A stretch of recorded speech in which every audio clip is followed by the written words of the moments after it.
Hey there, YouTubers. CJ Productions 1996 here, coming at you with a little update on the Chevy CUCV M1008. I am doing a rear disc conversion.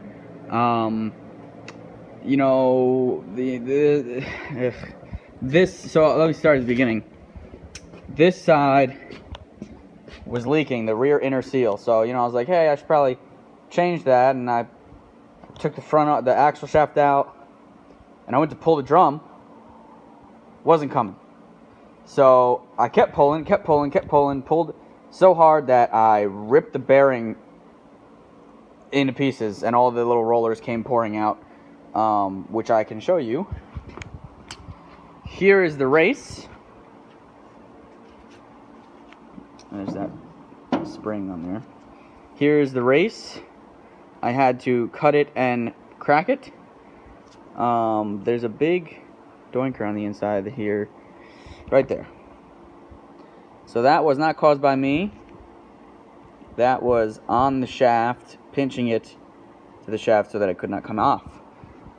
So, about halfway through this whole process, I said, you know what, screw it, I'll spend the money and I'll do a disc conversion. I won't have to deal with this in the future. I don't want to have to deal with these humongously, ridiculously large drums. They're stupid big. And this hub was bad, so I needed to get a new hub anyway. And so I looked around. I got Hillbilly Wizard's kit, which I think the total, and I got a couple extra things, was like $1,000 for this Dana 60 14-bolt rear. I still have to take the e-brake cable off, and if anybody wants those,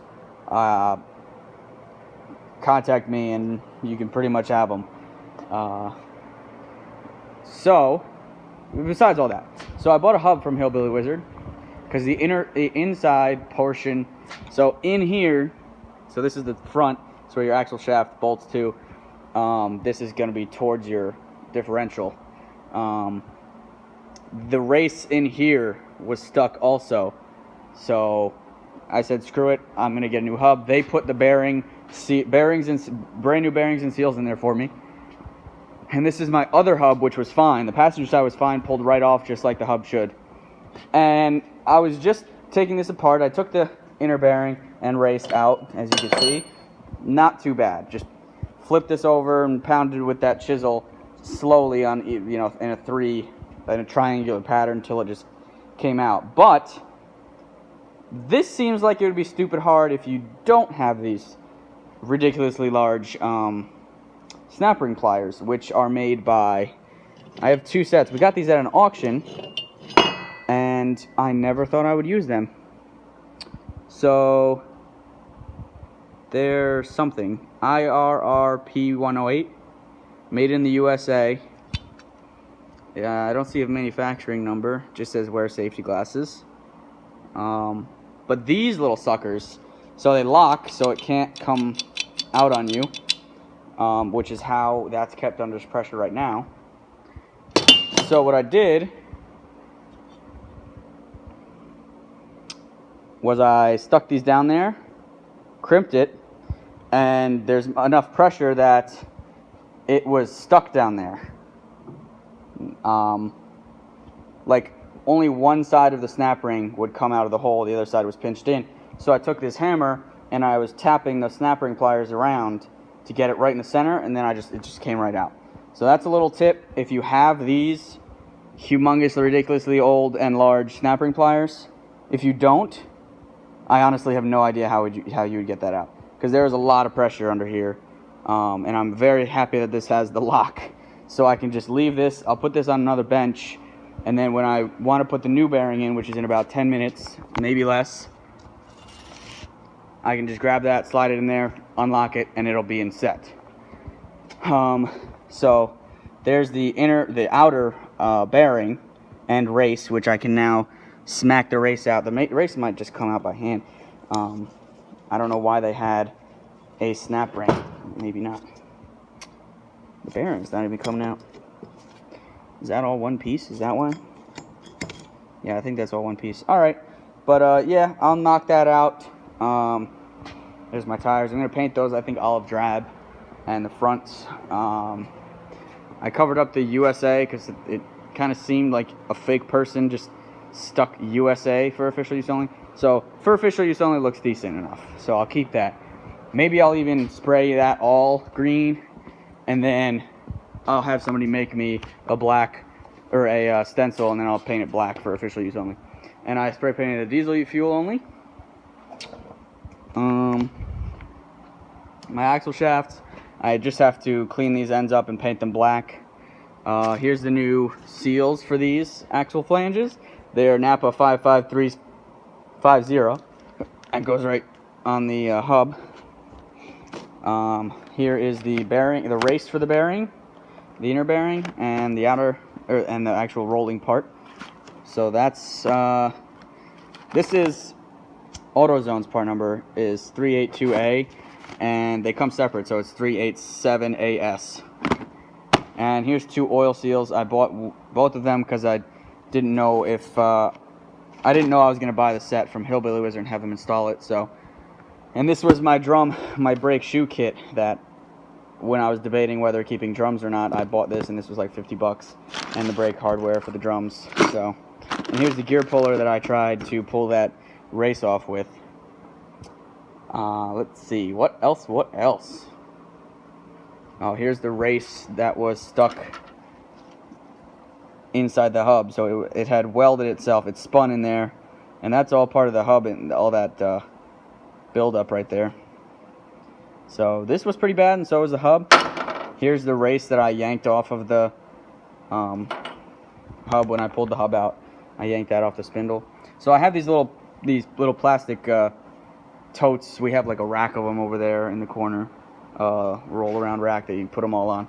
They're perfect for stuff like this. So I've got lug nuts, the axle nuts, and then the axle spline nut and keeper, little key and ring.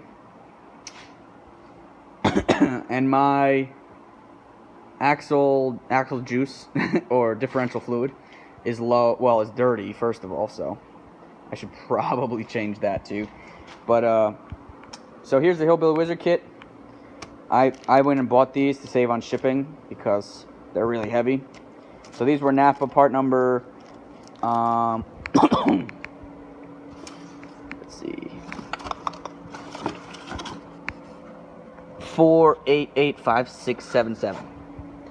So I got 2 of those. They were off of a 74 Chevy K20, the front rotors. So that's that. And then I got new lug bolts. Got 18 of them. Or 16 of them. I don't know. Something like that. And then these are the ever-famed Cadillac calipers. There's the blows. Got the pads in there and some piece of paper. I don't know what that is, actually. Oh, that's instructions. But I won't touch them because my hands are really oily from that. Any other updates? Oh, the lights. Did I have the lights in the other video? I don't know. But I got a light bar up front now. It would just happen to be this right distance just to bolt straight through. Drilled a hole and bolted it straight through. Put the bridge plate on there. Looks nice. My brother is moving, so he had a bunch of crap, and he gave me this brand new inbox CB. So I'm going to mount that probably on the roof or something in there. Here's my shackle. I painted that. Oh, I got 12 cans of spray paint, Carc from Rapco. So I labeled them. So there's green, brown, and black for the green, brown, and black. I mounted a fire extinguisher with a quick release. There's my tactical visor, tactical visor. That's pretty much it. There's my side steps that I made. And I'm pretty sure that's it. All I'm waiting for from Hillbilly Wizard, they didn't have in stock, they didn't have the bracket that holds the caliper. They didn't have the proportioning valve for the rear brakes, so you can change how much pressure you want. And then they were also out of, oh no, they weren't out of it, but You have to order the brake lines through another company because every truck is different. So those are coming from California. They'll take like a week because they're custom made or whatever. Air quotes. But yeah, John at Hillbilly Wizard, great guy. So far dealing with him, answers the questions, is very knowledgeable about, you know, Dana axles and CUCVs so far. Oh, there's my other two lights. Yeah, so far so good. I will keep you updated when I'm done with it, or when I'm close to done with it. But this was just an overall video of this pain in the ass. Well, it's actually been a lot easier than I thought it would be. I've only been in here for this thing was a pain in the ass. Oh my god. So this was like sealed in there. Well, obviously it's a seal, but it was like pounded in there. Oh, that was not fun. So I finally, you can see my little rig here. I bent that part up with a chisel, or was it this wrecker bar here? Jammed it in there and bent that up, and then took the rubber seal out so I could get all the way back in there. Got it all the way back in there, clamped it, and just fucking smashed that with a hammer. And it probably is no good for my vice grips, but it got out, and I'm happy. So I could care less, or I couldn't care less. But I got 2 new of these, so I can mess one up. No, I don't want to mess one up. But yes, that's all I just wanted to say these. I've got off topic a really lot, but yeah, try not to smash the calipers with mega pliers, snap ring pliers. But yeah, these things are pretty cool. They ratchet inward and they ratchet outward. So if you guys looking for a way to do that, that's the only way I can think of you doing that, because that is one honking pair of or one honking snap ring. But that's what the inside of the hub looks like, and I probably have to smack that from this side, I believe. But we'll find out. So thanks for watching, guys. Rate, comment, subscribe. This is actually my brother's truck in here. He, like I said, he's moving, and he's having our diesel mechanic look at it. Really nice truck. Fast, and it's all turbo spooling. That's all you hear. It's pretty cool. I'm not a real big Chevy guy. Actually, I don't like Chevy at all. But that's the only reason I have a Chevy is because it was a military truck. So if it wasn't the CUCV, I wouldn't have got it. But I do like the square bodies. They look really nice. Don't really so much look like the look of this, but I mean it's got some little crumple there.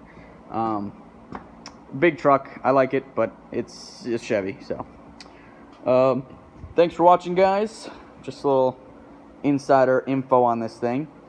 Oh, also, to take the lug studs out, all I did was put it on the floor. The hub's going to be sticking up, obviously. It's going to be right there, like this one. So I just put it on the floor. I took an aluminum circle. I have, you know, aluminum scraps from the lathe and stuff. Just put it right on here, held over here, and I would pound that one. And then I'd hold over there, and I'd hold opposite, so that I wouldn't hit my hand, but I wouldn't mess this up, this surface, because it's nice and machined. So just pound the opposite one, and I was given pretty good wailing motion on that thing. So yeah, that's a snowblower. It's like you can take the front off and stuff. It's weird. Yeah, that's I keep going back to this, but if you ever have an axle, a race stuck on a spindle like that, do not use heat, because you will anneal it. These are case hardened, so I use heat because I was just so bored. Well, not bored, I was really pissed off at the time. So all you do is take a Dremel, you cut down as much as you can without scoring the spindle, and then crack it. It will crack because it is case hardened. So you cut down as far as you can, just take a chisel and wail on it, and it will crack like that one. Come on, focus. Focus. Yeah, that's cracked. I didn't cut that. I cracked it. So, little insider tip. And try and keep stuff clean. It's so dirty. Smells so bad. But, yeah. Thanks for watching, guys. Rate, comment, subscribe. We'll keep you updated. And I'll talk to you later. See you. Peace out.